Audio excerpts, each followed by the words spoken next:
Hello दोस्तों, स्वागत है आपका पासा की पाठशाला में। और आज हम कवर करेंगे 15 इम्पॉर्टेंट इडियम एंड फ्रेजेस जो किसी भी कॉम्पिटिटिव एग्जाम में आ सकते हैं। And hair is the first one, apple pie order. इसका अर्थ होता है बिल्कुल ठीक हालत में, इन गुड कंडीशन। दोस्तों, आपको याद होगा कि पिछली वीडियो में एप्पल से रिलेटेड मैंने 2 इडियम्स एंड फ्रेजेस ऑलरेडी करवाए हैं।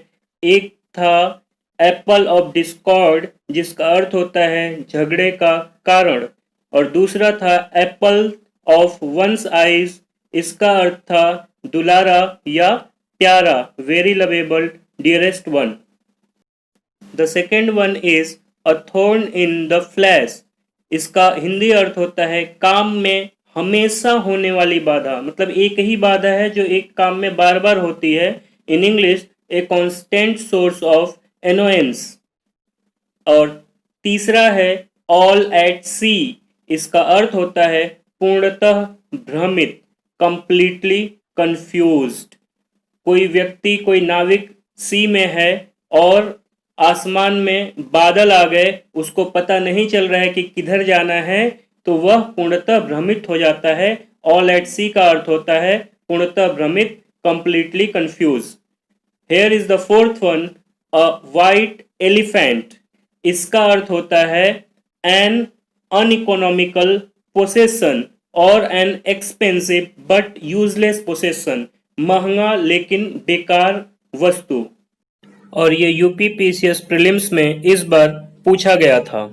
हमारा अगला इडियम एंड फ्रेजेस है एट आर्म्स लेंथ, मतलब किसी को दूर रखना, एक हाथ की दूरी पर रखना, मतलब किसी से मित्रता न करने की इच्छा या अपने से दूर रखने की इच्छा। Avoid become too friendly. And the sixth one is at one's fingers end. इसका अर्थ होता है पूर्ण जानकारी होना, टू हैव कंप्लीट नॉलेज और टू बी एक्सपर्ट इन। इसको हम एक दूसरा भी यूज करते हैं, एट फिंगर्स टिप। और here is the seventh one, a man of straw.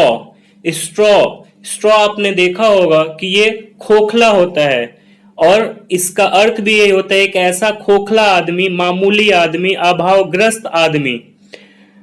A man with no voice और will of his own, a man of no substance.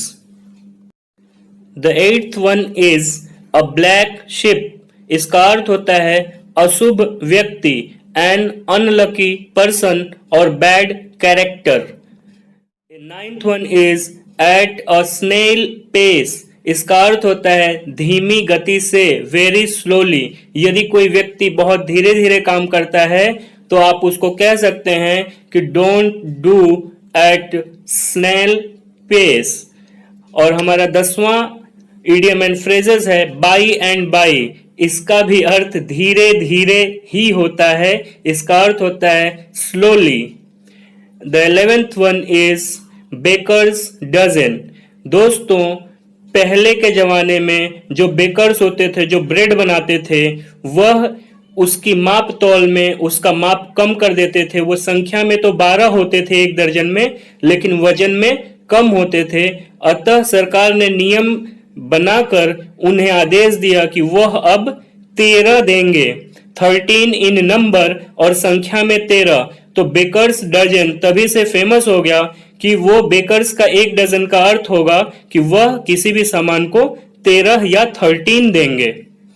The अगला है ब्रिंग टू लाइट। ये आप लोगों को पता होगा, इसका अर्थ होता है डिस्क्लोज करना, दिखाना या किसी बात को उजागर करना।